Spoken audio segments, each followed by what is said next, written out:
بسم اللہ الرحمن الرحیم۔ السلام علیکم۔ گریڈ 8 اینڈ 9 آج کا ہمارا درس ہے الدرس الثانی الف سورہ انفال آیات 29 تا 37۔ سورہ انفال آیات 29 تا 37 کے اہم موضوعات یہ ہیں: تقوی کے انعامات، کافروں کی تدبیر کا واقعہ، اللہ تعالیٰ کا کفار پر عذاب نازل نہ کرنا اور اس کی وجوہات۔ سب سے پہلے ہم تقوی کے انعامات کے بارے میں پڑھیں گے۔ تقوی کا مطلب ہے اللہ تعالیٰ سے ڈرنا۔ عام طور پر تقوی کے معنی پرہیزگاری کے ہیں۔ گناہوں سے بچنے کو پرہیزگاری کہتے ہیں، اور گناہوں سے بچنے کی کوشش صرف وہی شخص کرتا ہے جو اللہ تعالیٰ سے ڈرتا ہے۔ تقوی اختیار کرنے والے شخص کو متقی کہتے ہیں۔ اگرچہ تقوی کے تقاضے بہت مشکل اور بھاری ہیں، لیکن متقیوں پر جن انعامات کی بارش کی جاتی ہے اس کے مقابلے میں تقوی کی مشکلات بہت کم ہیں۔ اللہ تعالیٰ کا متقیوں کے لیے انعامات کا وعدہ۔ اللہ تعالیٰ متقیوں اور پرہیزگار لوگوں کو جن انعامات سے نوازتا ہے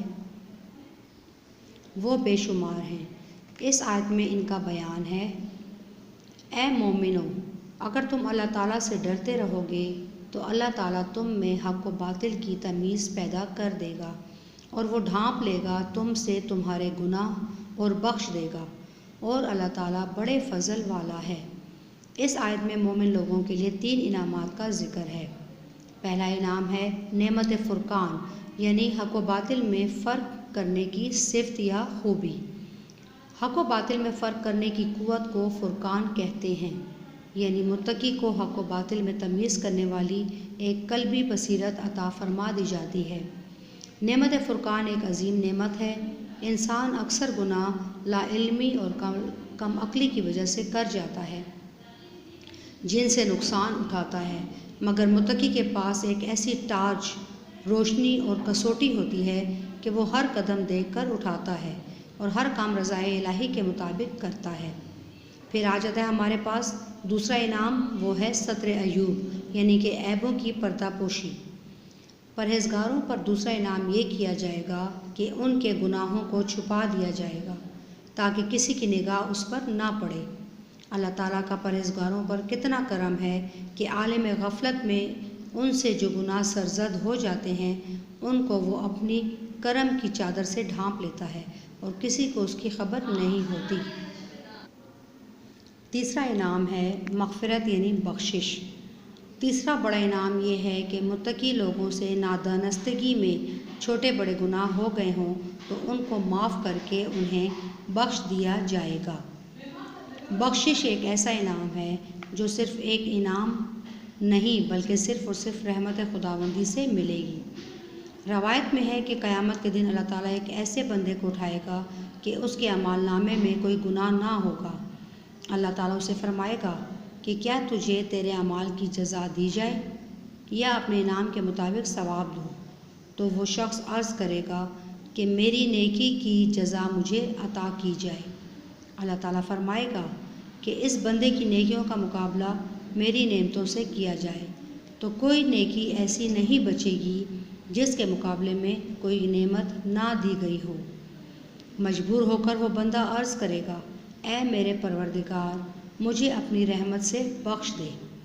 حضور صلی اللہ علیہ وسلم نے فرمایا: نیکی کا راستہ اختیار کرو، کیونکہ تم میں سے کسی کے بھی اعمال جنت میں لے جانے والے نہیں۔ یہ تو تھے تقوی کے انعامات۔ اب آ جاتا ہے کافروں کی تدبیر کا واقعہ۔ اس حوالے سے ایک آیت ہے: وَإِذْ يَمْكُرُ بِكَ الَّذِينَ كَفَرُوا۔ اس میں اس واقعے کی طرف نشاندہی کی گئی ہے۔ یہ واقعہ دراصل حضور صلی اللہ علیہ وآلہ وسلم کے ہجرت سے پہلے قید کر کے شہید کرنے کا ہے۔ قریش کے کافر سرداروں کو اسلام کی بڑھتی ہوئی طاقت سے خطرہ تھا، چنانچہ سب سردار دار الندوہ یعنی کہ مشورے کی جگہ میں جمع ہوئے اور ترکیبیں سوچنے لگے۔ ایک نے تجویز دی کہ آپ صلی اللہ علیہ وآلہ وسلم کو قید کر لیا جائے اور تمام زندگی قید میں رکھا جائے، لیکن اس تجویز کو رد کر دیا گیا۔ ایک اور شخص نے رائے دی کہ آپ صلی اللہ علیہ وآلہ وسلم کو ملک بدر کر دیا جائے تاکہ اس کے شر سے ہم محفوظ ہو جائیں۔ یہ تجویز بھی پسند نہ آئی۔ آخر میں ابو جہل نے یہ تجویز دی کہ ہم عرب کے ہر قبیلوں میں سے ہر ایک قبیلے کا ایک نوجوان لے لیں اور ہر ایک کو تلوار دی جائے اور ایک ہی وقت میں حملہ کر کے نعوذ باللہ حضور صلی اللہ علیہ وآلہ وسلم کو قتل کر دیں گے۔ اس طرح کسی پر الزام نہیں آئے گا کیونکہ قتل مشترکہ ہوگا۔ ادھر اللہ نے حضور صلی اللہ علیہ وآلہ وسلم کو حضرت جبرائیل علیہ السلام کے ذریعے ان کے ناپاک ارادوں کی اطلاع دی اور آپ صلی اللہ علیہ وآلہ وسلم کو مکہ سے ہجرت کی اجازت دی، اور آپ صلی اللہ علیہ وآلہ وسلم نے حضرت علی رضی اللہ تعالیٰ عنہ کو لوگوں کی امانتیں دے کر اپنے بستر پر لٹا دیا، اور آپ صلی اللہ علیہ وآلہ وسلم حضرت ابو بکر صدیق رضی اللہ تعالیٰ عنہ کو لے کر سورہ یاسین کی تلاوت کرتے ہوئے باہر تشریف لائے، اور اللہ کی قدرت کافروں کو آپ صلی اللہ علیہ وآلہ وسلم نظر نہ آئے، اور اللہ تعالیٰ نے معجزانہ طور پر اپنے نبی صلی اللہ علیہ وآلہ وسلم کو بچا لیا، اور کفار کی ساری تدبیریں دھری کی دھری رہ گئیں۔ تیسرا موضوع ہمارے پاس آ جاتا ہے کہ کفار پر اللہ تعالیٰ نے عذاب نازل کیوں نہیں کیا، کیونکہ کفار نے مطالبہ بھی کیا تھا عذاب نازل کرنے کا، لیکن اس کی کچھ وجوہات تھیں جس کی وجہ سے ان پر اللہ تعالیٰ نے عذاب نازل نہ فرمایا۔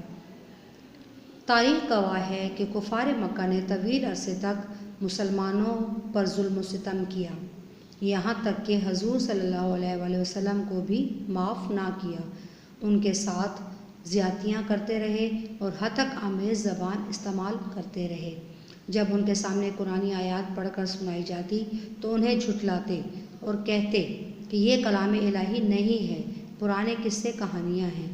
اس پر انہوں نے عذاب کا مطالبہ کیا۔ قرآن حکیم ان الفاظ میں کفار مکہ کا مطالبہ پیش کرتا ہے: اور جب انہوں نے کہا کہ اے اللہ، اگر یہی قرآن تیری طرف سے ہے تو برسا ہم پر پتھر آسمان سے اور لے آ ہم پر عذاب دردناک۔ اللہ نے ان پر عذاب نہ نازل کرنے کی دو وجوہات بیان فرمائی ہیں۔ سب سے پہلی وجہ تو یہ ہوئی کہ نبی صلی اللہ علیہ وآلہ وسلم کی ذات کا ان میں موجود ہونا۔ دوسری وجہ ہوئی اس قوم میں توبہ و استغفار کرنے والے لوگوں کا موجود ہونا۔ حضرت ابن عباس رضی اللہ تعالیٰ عنہ نے فرمایا کہ کسی بستی پر اللہ تعالیٰ نے اس وقت تک عذاب نازل نہیں کیا جب تک اپنے نبی صلی اللہ علیہ وآلہ وسلم اور مسلمانوں کو وہاں سے نکال کر اپنی مرضی کے مطابق جہاں چاہا پہنچا دیا۔ عذاب نہ آنے کا دوسرا سبب یہ تھا کہ مشرکین کعبہ کا طواف کرتے تھے اور کہتے تھے کہ اے اللہ، ہم تیری مغفرت کے طلبگار ہیں۔ اس ایک آیت میں اللہ تعالیٰ فرماتے ہیں: اور اللہ تعالیٰ ایسا نہ تھا کہ جب تک تم ان میں تھے انہیں عذاب دیتا، اور ایسا نہ تھا کہ وہ بخشش مانگے اور انہیں عذاب دے۔ یہ آیت اللہ تعالیٰ نے کافروں کے مطالبہ عذاب کے جواب میں نازل فرمائی۔ کفار مکہ کا یہ کہنا تھا: اگر قرآن پاک اللہ تعالیٰ کی طرف سے نازل کردہ اور حق ہے تو ہم اس کی تکذیب کرتے ہیں۔ اے اللہ، ہم پر پتھروں کی بارش بھیج دے یا کوئی اور دکھ دینے والا عذاب نازل فرما۔ اس آیت میں فرمایا گیا ہے کہ اللہ تعالیٰ نے کفار پر ان کے کہنے کے باوجود مکی دور میں عذاب نازل نہیں کیا۔ اس کی پہلی وجہ یہ تھی کہ جب تک نبی صلی اللہ علیہ وآلہ وسلم کسی بستی میں موجود ہوں اور حق کی دعوت دے رہے ہوں، اس وقت تک بستی کے لوگوں کو مہلت دی جاتی ہے۔ اس کی دوسری وجہ یہ تھی کہ جب تک نبی صلی اللہ علیہ وسلم کسی بستی میں موجود ہوں اور حق کی دعوت دے رہے ہوں، اس وقت تک بستی کے لوگوں کو مہلت دی جاتی ہے۔